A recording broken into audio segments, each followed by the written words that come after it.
Morning, everybody, and good morning, Peter, or good evening, or whatever time it is. And I can't see you yet, but I'm sure I will. First of all, a small announcement. If you have any questions, you can submit them through the app. Okay, so the Eventory app is where you put your questions, and we'll pick them up at the end of the session. Okay, so it is my pleasure to introduce Peter Singer to you. Hi, Peter. Peter is a professor in ethics at Princeton and Melbourne universities, and he's often called the most influential living philosopher. I don't know if he's tired of that title by now, but well, it's just the way it is. He's the author of more than 40 books, and I think titles like The Most Good You Can Do and The Life You Can Save and Applied Ethics, those titles show that he's not just philosophizing in his basement like many other philosophers do, but he's a very practical philosopher who wants to actually make a change in this world. And standing out of that bibliography, especially relevant to us here today, is Animal Liberation, the book that also made me into a vegan and a vegan activist. It was included in Time magazine's list of top 100 best nonfiction books published since 1923, and it sold more than all of his other books combined. Peter fathered not just the animal liberation movement, but also the effective altruism movement, as you know. Thank you, Peter, for being here, and I hope you are well. And my first question would be for you. Well, a very simple and obvious one. We're all gathered here for the animals. There's about, I don't know if you can see them, but there's about 200 people here who are spending their weekend on learning more about being an effective animal activist instead of watching Netflix or cat videos, so they're all very motivated. They all want to know how optimistic or pessimistic are you about the situation of the animals today, and particularly the situation for farmed animals? Well, it depends a little bit whether you look at things for the countries where you and I spend our time, essentially Western countries, the European Union, Australia, the United States, where I think it's possible to be somewhat optimistic. We haven't made huge progress in the 45 years or so since Animal Liberation was published, but we've certainly made some progress, and I see signs that we're making further progress. But unfortunately, if you look at things globally, for farmed animals in particular, it's harder to be optimistic because there's been a huge expansion in meat consumption, especially in Asia, particularly China. And that's been done through factory farming and through factory farming without any laws relating to animal welfare, and without, I would say, strong cultural inhibitions against causing suffering to animals. So given that, I think it's difficult to be optimistic. We have to hope that will change. Maybe it will, maybe we'll find ways to overcome that, but at the moment it's not a good situation at all. So what would be some factors or some reasons that could influence the situation for animals in those countries where we are not, like you said, in Asia in particular? What could be things that change things for animals there? Well, obviously, and I think I just caught the opening remarks of the person there, technological changes in the way we produce meat or meat-like substances could be enormously important. And I talk about meat or meat-like substances because on the one hand, it can be plant-based substances that appeal to people, that cook like meat, that chew like meat, taste like meat. We've had the Impossible Burger and Beyond Meat, Beyond Beef burgers, which seem to reasonably convincing to people who I know who've continue to eat meat say that the Impossible Burger tastes better than the average meat burger anyway. And if it can come down in price and compete with meat from animals, then that could make a difference.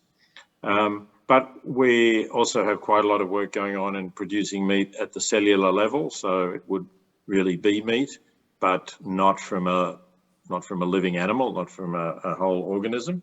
And again, if that can be done and compete on both taste and price with meat from animals, those could be ways in which we change the eating habits and undermine factory farming in countries like China. Okay. You just said it, Animal Liberation was written almost half a century ago. What did you imagine what would happen when you wrote it, or maybe 10 years after you wrote it? What did you envisage back then, and do you think that we made less progress than you expected, or more, or same? I didn't really know what to expect when I wrote it. I suppose the more realistic side of me said it'll barely be noticed. People don't take animal issues very seriously unless they're cats and dog issues. That was certainly how it was in 1975. So it'll probably just disappear. But it did seem to me that the case that I was making was so strong that there was such a glaring inconsistency in the way people talked about animals, again, mostly cats and dogs, perhaps horses, about kindness to animals, about how bad it was to be cruel to them, to make them suffer. And yet these same people were eating pigs and chickens and other animals who were suffering awfully in their lives. So I thought, if I can publish a book that will make people see this, then surely there'll be a mass movement against factory farming and things will change quite rapidly. So that was the more optimistic side, and perhaps a little bit naive, but the truth has probably been between the two. The book obviously didn't disappear. We're still talking about it. That's great. There has been a much more radical animal movement that is concerned about farmed animals and about all animals, not just about the animals that people live with as companion animals. That's very good. We've seen significant progress in some countries in legislative changes. The European Union is one of those places. So that's good too. So I think you'd have to say that what has actually happened has been somewhere between the two extremes of the book disappearing without a trace and the book sparking a kind of rapid revolution that would mean the end of factory farming. Right. If you look at the animal rights movement as far as you know it or are familiar with it, and if you're very critical, what would you say are some of the worst things we do, or what do you think are the least productive things we do that we should do differently, or that we screwed up? Any things you have in mind that could help us do better? Well, looking back over the whole period, I think one thing that screwed up, but fortunately isn't really happening now, was a militant wing of the movement that was using violence in order to advance the cause of animals. It was very small, and it was completely unrepresentative of the movement as a whole. But in terms of the attention that it got in the media, if somebody sends a letter bomb to an experimenter, which happened just a couple of times, as far as I'm aware, and didn't fortunately kill anyone, that gets terrible publicity, and the movement gets branded as terrorists, and most people want to have nothing to do with it. So we had to live that down in the 1980s, but we did get over it. So what is the movement doing badly? I mean, the movement that I'm involved with, I think, is doing pretty well. But it's still the case, if we talk about people who care about animals and, for example, donate to organizations protecting animals, it's still the case that the majority of the money donated, a very large majority of the money donated, goes to help stray or rescued cats and dogs, goes to shelters, for example. And that's a tiny percentage of the suffering that humans inflict on animals in the world. So that's a really a big mistake. And I would like to see people who are donating to those organizations, sure, give a little bit to, you care about those animals, you love them, give some support to them, but please give the majority of what you can afford to donate, and also in terms of your activism and your time, to the organizations that are focusing on the places where the greatest amount of suffering is, which is relating to the animals we eat. Right. You spoke against the more radical and extremist and violent tactics that indeed were, I think, a very small part of this movement. At the same time, I think you would be in favor of civil disobedience, direct action, things like that. I'm guessing. Do you see a time for that? Do you see a moment when that could be very productive, and when would it be, and what form would it take, that civil disobedience? Like I can imagine like a Rosa Parks moment, like that galvanizes a whole movement further. Would there be at some point in the future somebody standing up and somebody saying no, and then people participating massively in more confrontational actions than most of what we see today? So I think there can be a place for it. It certainly has been tried in the movement on a few occasions, and without any great success, I would say, because I think for it to succeed, you have to have reasonably broad public support, maybe not majority support, but you have to have fairly strong support. So a lot of people see the point of what you're doing, don't just find it annoying or irritating because it's blocking traffic, but sympathize with what you're doing. And I don't think we're really there yet, at least, again, not as far as, say, farmed animals are concerned. People have tried to block the gates to slaughterhouses so that trucks carrying animals couldn't get in, but in a way that only prolongs the suffering of the animals as they're then caught in the trucks and not going anywhere. And there have been attempts to damage equipment used to harm animals in laboratories. So I think we need to build a big base of public support, and there might then come a time when civil disobedience can be carried out not by 20 or 30 very committed vegan activists, but by hundreds or even thousands of people saying, we've got alternatives to this.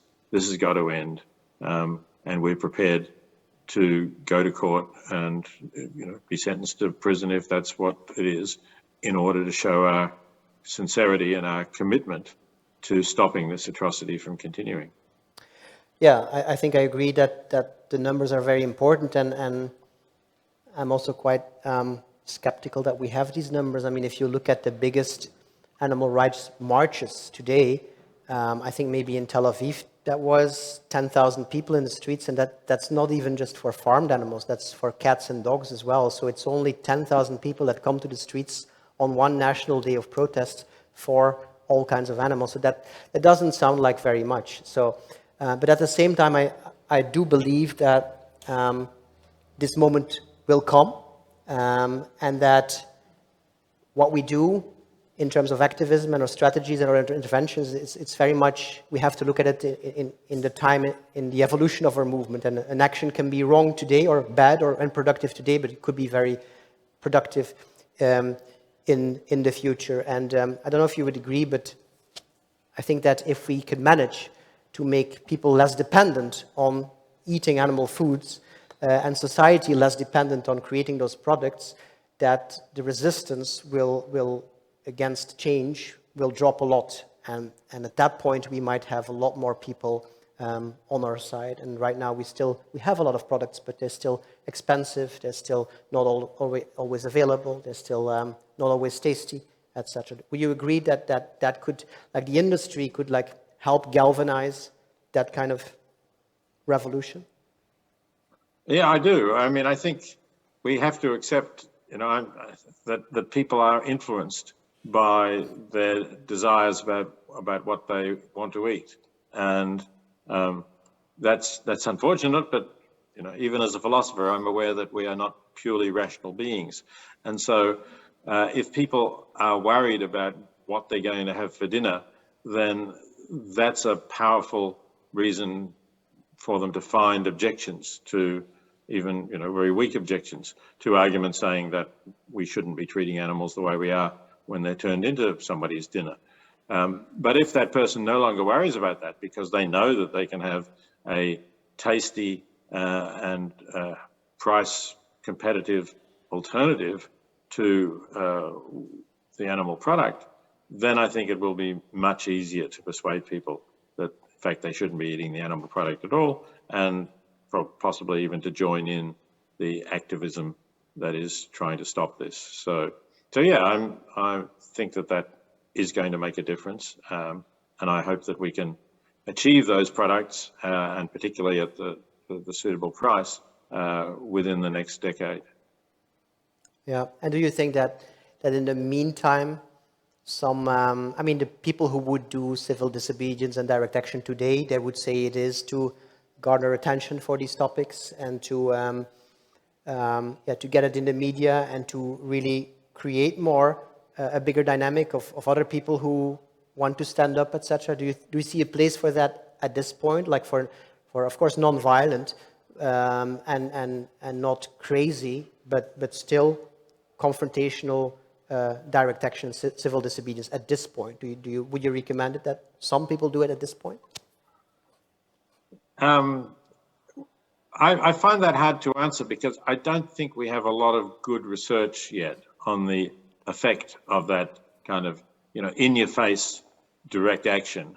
As you said, non-violent, but interrupting people's meals in a restaurant and talking about, the cow who somebody is eating. And I think I would really like to see some research where people do that, and maybe other people do something in a similar location that is less in your face but still informative, and try to then get people's reactions and see whether they have become more positive, over if you can do it over time as well, not just immediately after it happens. And then we'd be in a better position to say, yes, this is a tactic that's working, or no, this is a tactic that's backfiring and making people hostile to the movement and not increasing the likelihood that they will try alternatives to meat. So that, effective altruism is about doing what is the most effective thing you can do, but it's also about getting evidence as to what is the most effective thing you can do. And without that evidence, it's really hard to know what we should be doing.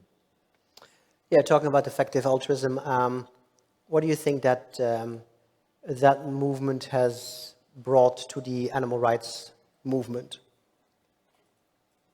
I think it's brought attempts to evaluate different organizations in terms of their effectiveness, and that's useful. There are in different countries, there are different organizations and websites you can go to where people are evaluating different organizations. I think certainly all the ones that I know are steering people towards organizations working to reduce factory farming. Some of them are also working to reduce aquaculture, which is another form of factory farming, the factory farming of fish, and making people more aware of the suffering of wild-caught fish as well. So all of those areas are where the really huge numbers of animals are in factory farming, and with regard to fish, and at least as far as vertebrates are concerned, I should say.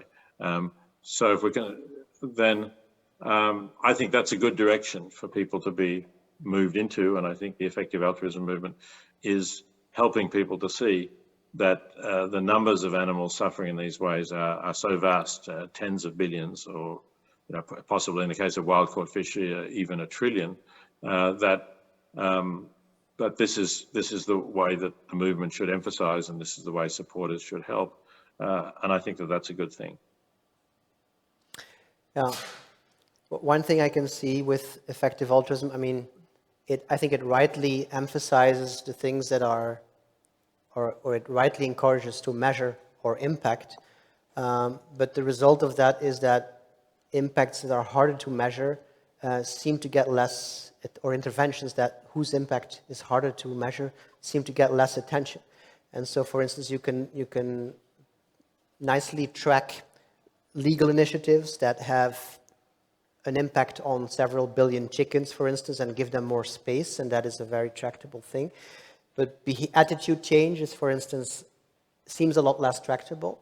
So it seems that a lot of resources from effective altruists, donors, go to the the changes within factory farms, the changes for the animals, the reforms, and less so, I think, to organizations or people or initiatives that want to create attitude change and dietary change among people, because that seems to be less tractable. Would you agree with that assessment? And is that something that should be done about if it's true?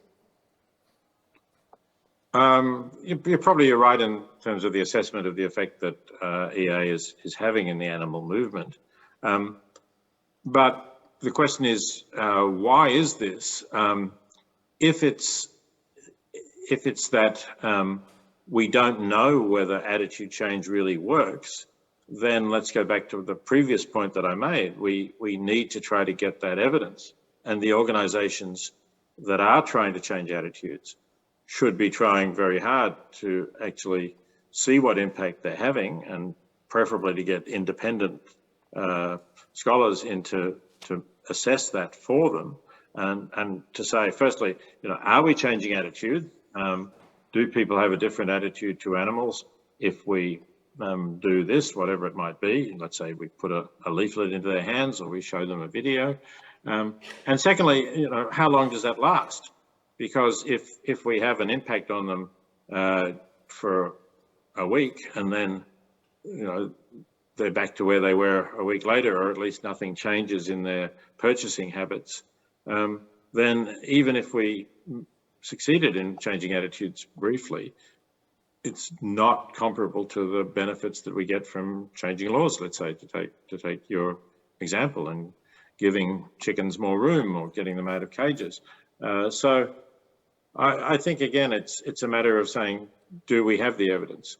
Now, there might be some things where you have a difficulty in actually gathering evidence, and that sometimes is true of political intervention, for instance, because you can't do randomized trials of different kinds of political intervention. There's just not enough cases there. So sometimes you might have to say, well, this does seem to me to be important and making a difference, and I can tell you why I think it's important, but we can't really produce the kind of hardcore evidence that you can from some of the other initiatives. Yeah, like philosophy and writing philosophical books. I mean, it's not so easy to assess the evidence and the impact, right? I think, and still you're doing it. You've been doing it for half a century, so we could agree that it seems important, and that's why you keep doing it, and I'm happy you're doing it. So to a certain extent, I would also say in the animal rights movement, even though we don't always have the best or the perfect evidence, this seems important, and it seems to be something we should be doing. Yes, and the other thing that I guess comes out of your example of the fact that I keep writing books, and by the way, I have spent the last 6 months working on a revised, fully updated edition of Animal Liberation, which should be out in the first half of next year, is that, well, that's what I know how to do. That's what I'm reasonably good at. And of course, I'm not a lawyer, so I'm not going to be, I did submit an amicus brief in the case of Happy the elephant, and also in a Chilean case of an orangutan. I can do that, but I'm not a lawyer, so I can't argue these cases. And I'm also not a billionaire, so although I do donate money to animal movements, I can't, really set up funds to run these cases. Other people have different skills, and I think people should, to some extent, say, well, what can I contribute? Do I have special skills, or what's the best thing that I can do? So that will depend on you as an individual and on what your particular attributes are. Yeah. Still talking about EA, effective altruism. So we have these cause areas: animal well-being or animal welfare, global poverty, existential risk, and AI and things. I identify as an EA person, but I would say I'm not entirely cause neutral in that sense. And I would say, like, if you look at the plant-based cause or the plant-based issue, shifting people towards a plant-based diet, you have animal suffering, you have every major environmental problem that is being affected by it, you have hunger, and you have public health. Each of these huge issues in itself is worth a lot of resources.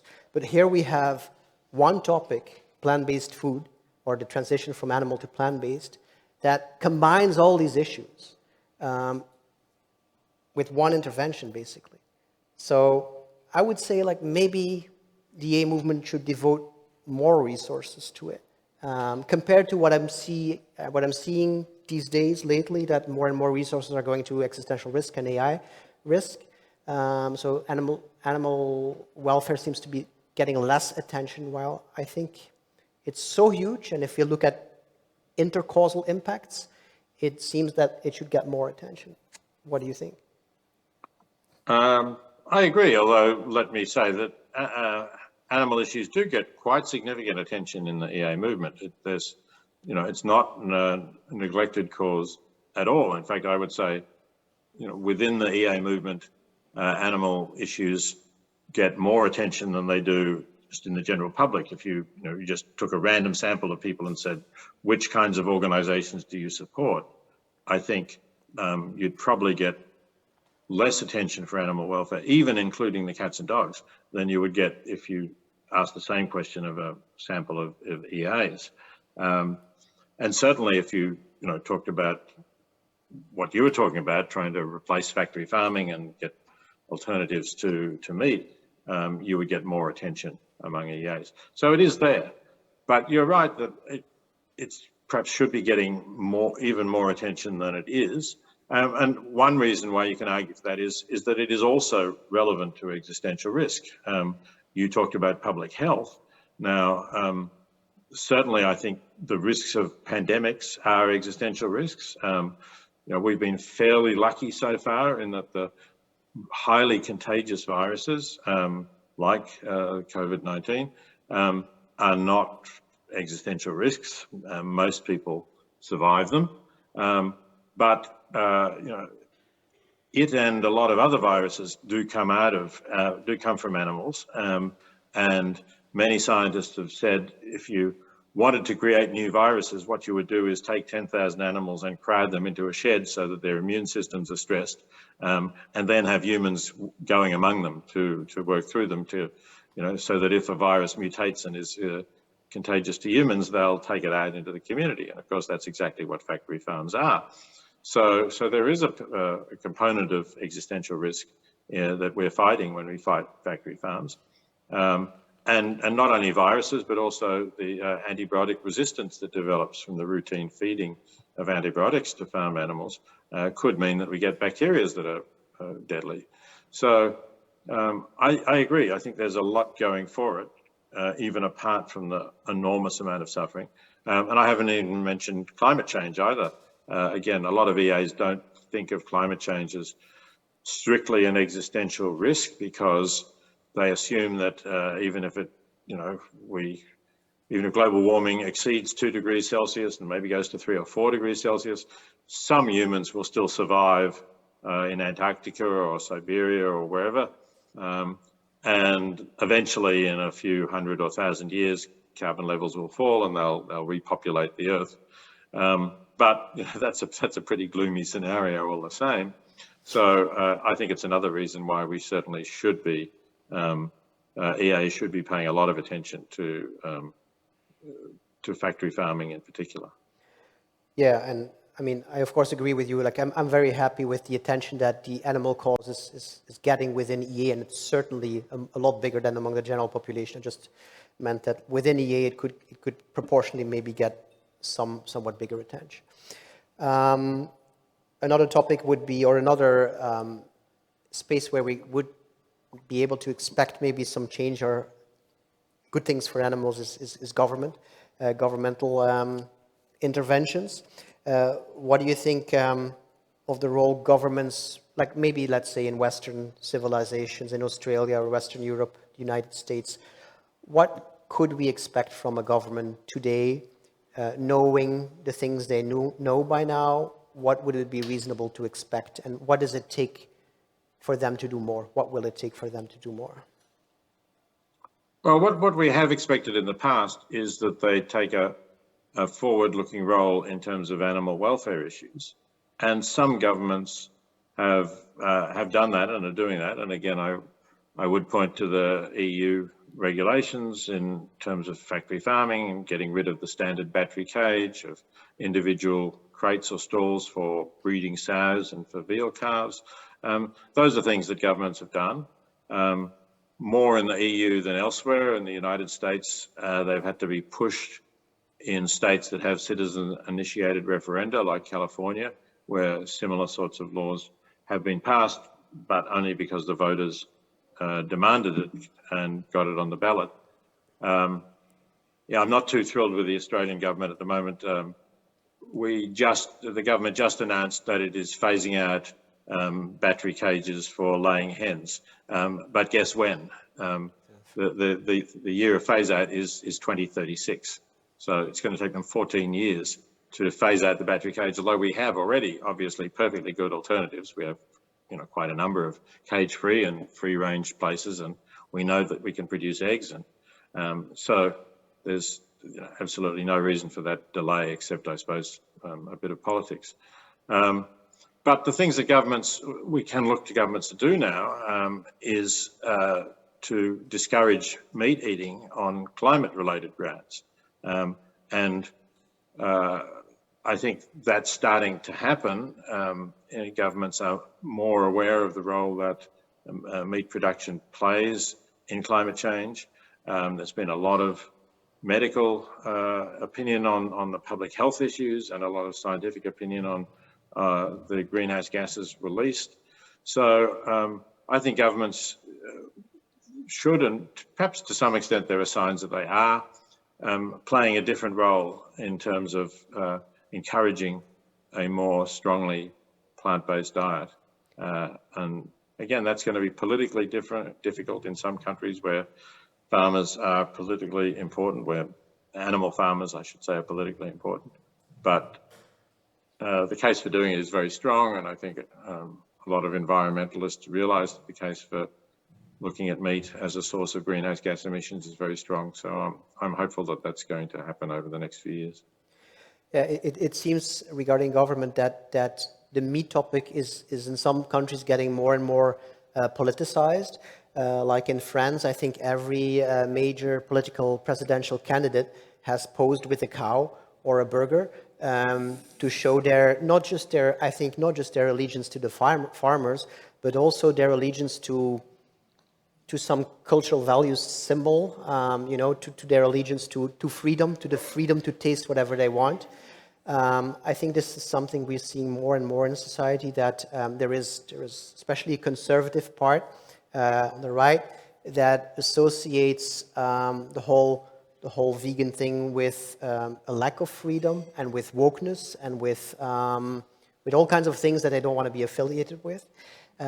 So my question would be, first of all, can you see that? And secondly, are we fine with the conservative people thinking like that and being more and more polarized, or should we also try to reach them? Or are we happy and comfortable with this being a topic for progressive people for now? So firstly, are you right in saying that this is what's happening? I think France has always been a country that puts particular emphasis on the cuisine, which has traditionally been a heavily meat-based cuisine. And I can remember, after I'd been not eating meat for many years, going to France, and you would say you're a vegetarian, and they would say, "Oh, that's all right. We have chicken, or we have fish." And by those standards, France has made quite significant progress. At least, I suppose, mostly I've been in Paris when I've been in France lately, but they seem to have made quite significant progress. Are we all right with the animal cause being one of progressives? No, definitely not. I think true conservatives will want to avoid climate change because climate change is destroying a lot of things that conservatives would want to keep. And even for farmers, obviously, it's making life extremely difficult. So I think true conservatives should say we need to stop climate change. And yes, of course, they may want to support some traditions, and they may want to say, if people want to run a few animals and send them to market, look after them well, that's okay. But they should be totally opposed to factory farming, because that's actually destroying the farming traditions. You know, you look at the number of farmers. I think I saw some figures I just happened to have seen in Revising Animal Liberation a few days ago, that North Carolina in the 70s had 18,000 pig farmers. Today it has 2,000 pig operations, but it's producing far more pigs than it did in the 1970s. So in other words, whereas previously you had a farmer who had 50 pigs or 75 pigs and knew them as individuals with personalities, and now you have these giant corporate pig factories that are producing thousands of pigs or tens of thousands of pigs. And conservatives should be appalled by that. I knew a British conservative philosopher, Roger Scruton, who died a few years ago, who was very conservative. He was a fox hunter, in fact. That was a conservative tradition that he wanted to keep going, to ride horses, following foxes, following the dogs as they catch and often tear to pieces a fox. Pretty horrible.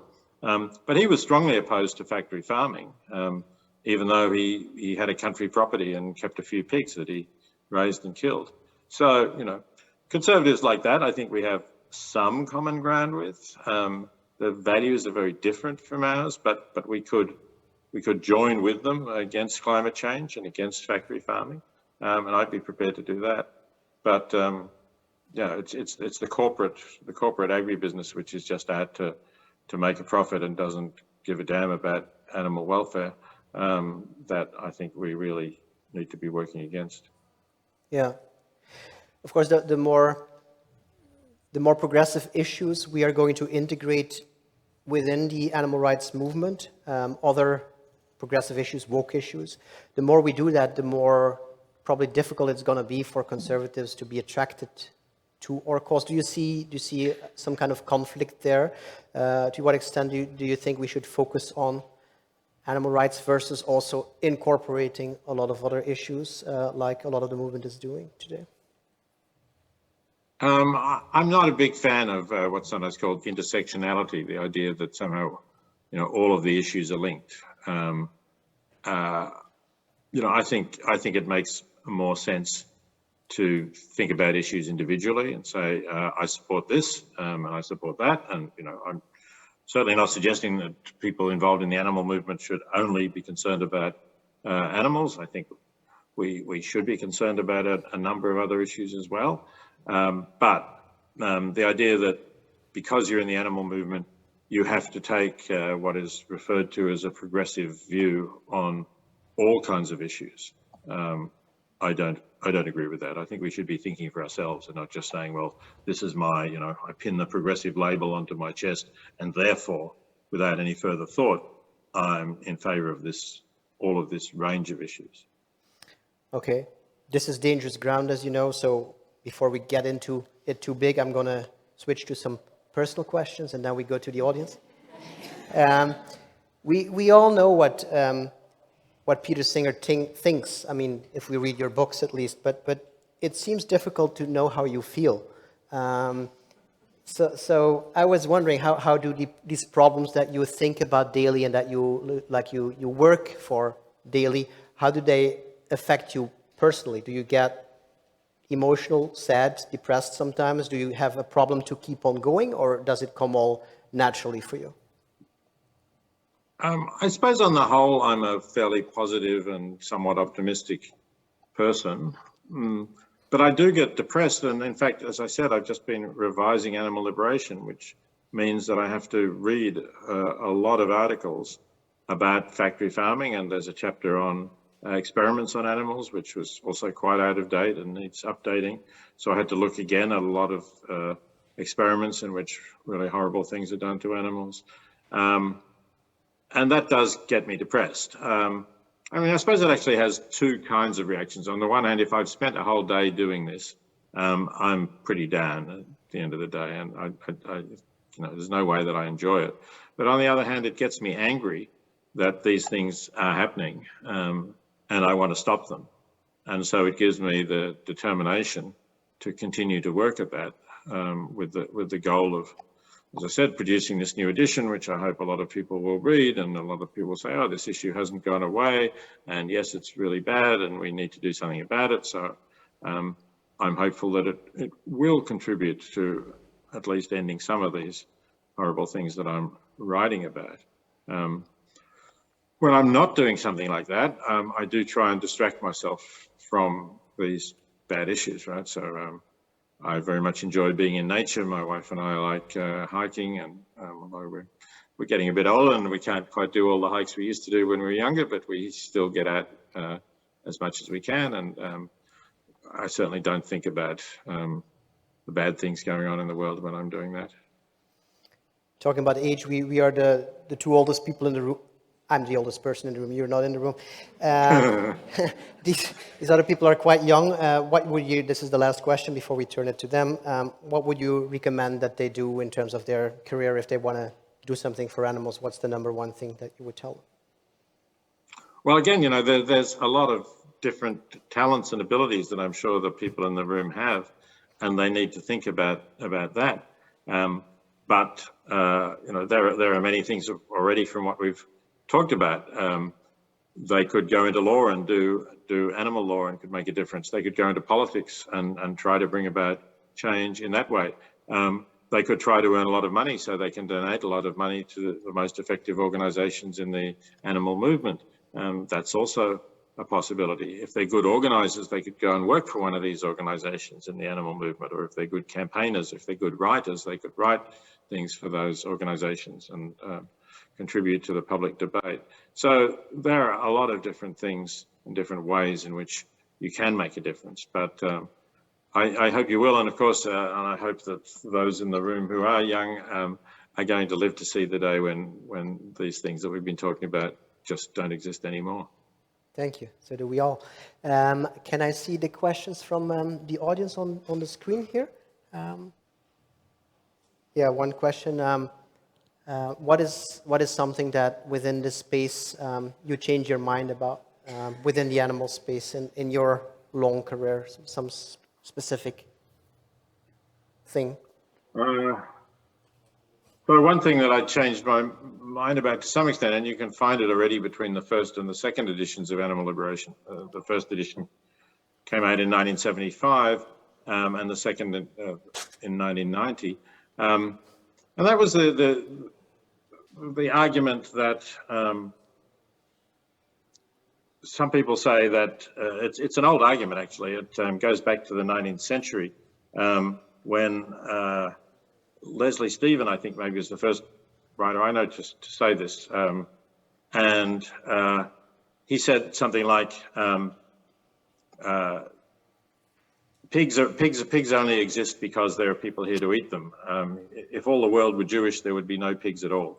So the argument was that eating meat is okay because if you know, the assumption is that the pigs are going to have good lives, and if they do have good lives, then that's a good thing for them. And Roger Scruton actually used an argument something like that, and Michael Pollan, in his best-selling book, The Omnivore's Dilemma, used that argument. I dismissed it pretty abruptly in the first edition of Animal Liberation. And I have to say, I do take it more seriously now. Obviously, it doesn't apply to factory-farmed pigs or factory-farmed animals at all, because I think their lives are negative in quality. There's more suffering than there is pleasure or happiness in any sense.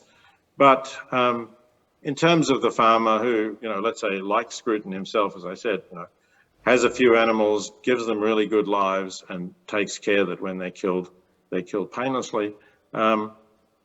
I now find it harder to say exactly why that's wrong, because after all, for those who, some people in the audience may not know, I'm a utilitarian, which means I'm concerned to produce the best consequences for all of those affected. And I don't think that there's an absolute right to life, either for humans nor for non-human animals. So I'm more open to that argument, and perhaps for that reason explains part of what I said about the conservatives that I'm prepared to side with. You know, I'm prepared to work together with people who are opposed to factory farming and want to see that abolished, even if they still eat meat and I don't, but they only eat meat from animals who have reasonably good lives. Thank you. Yeah, I think it's a bit related to that. I'll take the second question here. It has to do with population ethics and things like that. Do you think that the EA movement's recent bent towards long-termism, instead of addressing current or near future suffering, is a positive or a negative development for animal protection, for the movement? For animal protection, I mean, I suppose you could say it's a negative because it takes resources that otherwise could go to animals. But I think it's good that people in the EA movement are thinking about long-term issues and about existential risk. The question is just, how much of this research should we be funding, and has it perhaps reached the limit or past the limit at which it's the most effective thing we can be doing? And I would argue that at least some of it has. For example, research into why artificial intelligence is an existential risk. I think it's good that people are doing this, trying to make, as we develop artificial intelligence, try to make it aligned with our values and make sure it won't go astray. But most of the people that I talk to in the field think that an artificial general intelligence that's smarter than humans is still quite far off, several decades off. And if that's so, and if we continue to make progress in developing artificial intelligence over those several decades, then things are going to change, and we're going to know a lot more about this problem. Let's say it's 30 years off, and a lot of the people that I know think it's more like 50 or 60 years off. But let's just say it's 30 years off. Then I still think that you'd get much better value for funds going into this question in 10 or 20 years than going into it now, because we're going to know a lot more about how artificial general intelligence is going to work and how to make sure that it is aligned with our values in another decade or so than we do today. Okay, thank you. Another question, the top voted question here is, what are your thoughts on insect welfare? Yes, a very big issue. You might have caught it, I don't know, when I said I was talking about that factory farming and fish has the largest number of animals that we cause suffering on, and I sort of then quickly said vertebrate animals anyway, because of course if we include invertebrates, then the numbers of those that we're having an impact on in various ways would make it larger still. The question about invertebrates is, at least the question for me, is can they feel pain? Are they conscious beings with painful or possibly pleasurable experiences? And I think we don't really know the answer to that yet. There is some interesting research being done. Just recently, I subscribe to something called Future Perfect, which is published online by Vox, VOX, and I recommend it to people, by the way. And just, you get an article which sums up an important area and gives you further references. And one of the quite recent ones was about bees and some research that's been done that suggests that maybe bees are conscious beings, that they will endure a certain amount of pain or discomfort if by enduring it they get a big payoff, but they won't endure it if by enduring it they only get a small payoff in terms of access to a sugar solution. And that's interesting. Of course, I don't think you can generalize. You can't say, oh, well, bees feel pain, so therefore all insects feel pain. There's such a vast range of species. That would be, something that you would have to really look at in a much fine-grained way. But if insects can feel pain, then we inflict a lot of suffering on them. And the moves to promote insect farming and promote insects as a food source, which is expanding, although mostly the insects are now ground up and used as animal feed, but some of it is going to human consumption as well. So there could be a lot of suffering we're inflicting on insects. And this is something that, again, I would advocate people looking into more deeply, trying to get some judgment as to whether insects can, or whether insects can feel pain, and if so, what it might be like.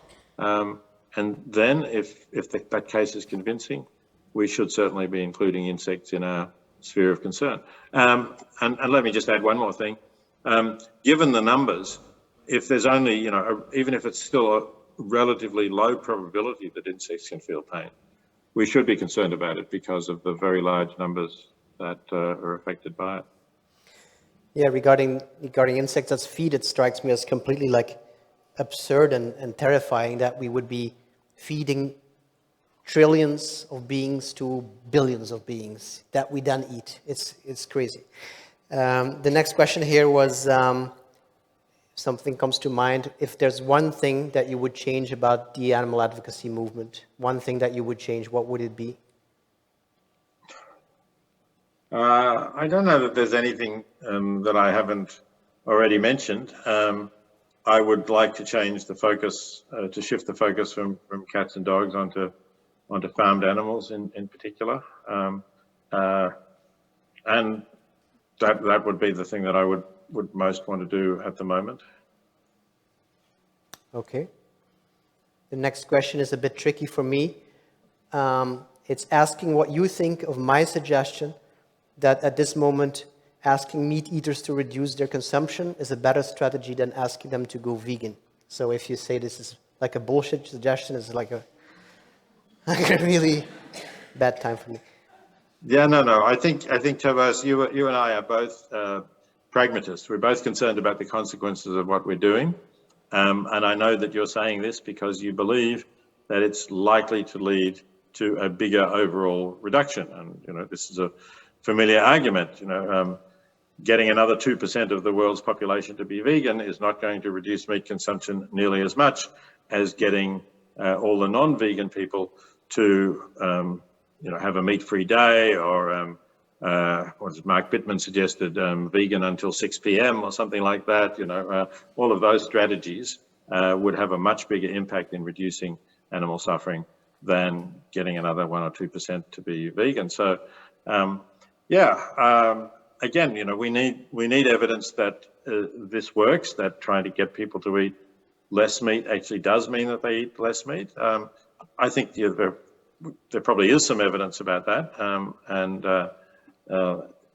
if the evidence is strong, then that seems a good way for us to go at the moment.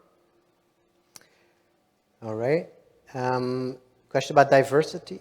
Which female and diverse authors and activists have inspired you most recently? Anyone that belongs? Well, look, a lot of, as far as females are concerned, a lot of the leaders of the animal movement are women. And in fact, the book that really convinced me when I was still eating meat that what I was doing was wrong was written by a woman. It's written by Ruth Harrison. It's called Animal Machines. It was the only book on factory farming in 1970, which is when I first learned about factory farming. I didn't know that factory farming existed, and I was 24 years old by that time and a graduate student at Oxford, but I had no idea that thousands of animals were being locked up in sheds and never getting to walk outside in the fields. So her book, which was not a bestseller at all, but was recommended to me by a vegetarian I met, was eye-opening. So she certainly had a huge influence. People like Ingrid Newkirk, I think, have had an enormous influence on changing attitudes to animals. And in fact, when I wrote Animal Liberation, the first edition, I greatly benefited from work of an American woman called Eleanor Seiling, who had set up an organization called United Action for Animals, which had incredible archives of experiments that were being done on animals. And I drew on that to write the chapter on animal experiments. So she also had a major influence. In terms of people who are diverse, well, Maneka Gandhi would be a good example, a former Indian government minister who has been very concerned about animal welfare and has done a lot to promote animal welfare in India. I think a great example. Okay, thank you. There's 3 questions on my screen that are asking you about the most effective interventions. Apparently we haven't talked about that enough because people really want to know that. What do you think we should do more of? What is the most promising? What are the most promising interventions? What's the most effective? Okay, I think we have probably covered them in some way or another. We've talked about trying to develop cheaper and good tasting alternatives to meat, whether plant-based or through cellular agriculture. And by the way, that's therefore another career possibility for some of the people in the audience. If you're interested in science, you can go into this field and try to work with people making these changes. If you're good at marketing, you can help to market these products. So I think that's effective. I think getting more people to know about factory farming and to boycott it, even if, as we were just saying, even if they don't become vegans or vegetarians, if they say, I'm not going to eat factory farm products anymore, I'm not going to buy them, I think that's really important. And in countries where you do have a democratic system operating, and if you're in Europe, I think that's generally true of the European Union nations, then contacting your politicians, talking to them, trying to influence them in various ways, I think can be an effective strategy as well. Yeah, I think maybe people are especially asking regarding the NGO movement and the organizations that we're all part of. Sometimes I wonder, like, you see so much changes in terms of, I mean, coming from the corporate side, they are doing some things that the NGOs used to do in terms of even raising awareness, etc. So in that sense, you could wonder, like, what needs to shift? Is there anything that needs to shift within the things that the NGOs do, because so much is being done now by the corporate, by the business world? Any thoughts on that? Should something change? So I think it depends a bit where you are. Maybe more is being done by the corporate world in Europe than in the United States or Australia. They're doing some things, but I think there's a lot more that they should be doing. I think we also need to keep pushing away, further on in terms of animals who don't have a lot of public sympathy. When I became aware of this issue back in the 1970s, people said, well, you should talk about pigs because people, relate to pigs and maybe cows, they're attractive, people know they're intelligent. But I wouldn't talk about chickens because, people think chickens are stupid and they don't have any sympathy for chickens. Fortunately, that's changed because I think chickens, both laying hens and the chickens raised for meat, suffer more than any other bird or mammal. And the numbers of chickens, of course, vastly outnumber the numbers of pigs and cows. So no animal organisation would now say, that's concerned about farm animals anyway, would say, oh, well, we don't focus on chickens because people aren't sympathetic to them. But with fish, I think we're still maybe in that position to some extent. There's not enough attention paid to fish. And I think it's clear that fish can feel pain, can suffer. I think the evidence is extremely strong there. Fish farming is really a very dense form of factory farming, and the numbers are huge. So I think I've seen estimates of 90 to 100 billion fish being raised for food each year, which is more than all of the land vertebrate animals that are factory farmed. And then, as I said, there's even much greater number being caught at sea. And although their lives may not be miserable because they're free living, their deaths are certainly full of suffering, and there's very little humane slaughter going on as far as fish are concerned. So I'd like to see people paying more attention to the issues of fish and trying to get people to move away from that, saying, oh yes, I agree with you, I don't eat meat, I only eat fish. It's not really good enough. Then probably as one of the final questions, you're being asked to make a prediction. what do you think is a likable date by which we can eliminate factory farming? Do you see it happening this century, for instance? This century, yes. That still gives us 78 years to go. I think that's a long time. I hope we would eliminate it before then.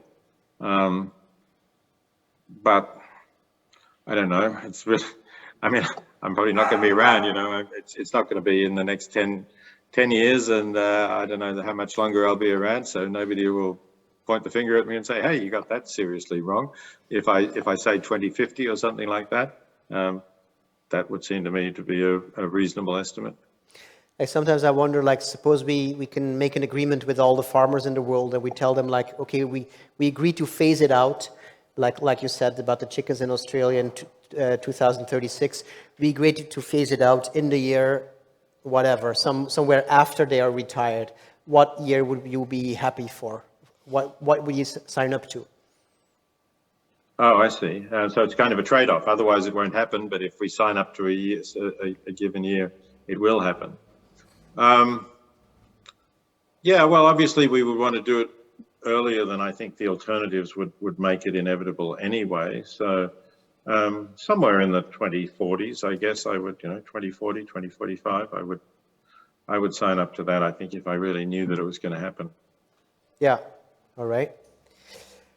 Okay, I think we have to wrap up. Peter, I want to thank you for all that you do, for all that you are. Please don't die, ever. And write a lot of more useful books. And have a good rest of your day. Thank you. Thanks very much, Tobias. It's been really nice to talk to you. I hope we get to meet again in person before too long. And thanks, everybody, for making this event possible, coming along. And I hope you have a great couple of days for the conference. Yeah, I didn't get anything you said because there was a huge applause for you. You want to repeat something? So I said it was good to have a chance to chat with you, and I hope we meet in person again before too long. And I wish everybody in the room, thanks for coming, and I hope you have a great couple of days and learn a lot, and that it reinforces your determination to work for animals and to make these atrocities end sooner. Thank you very much.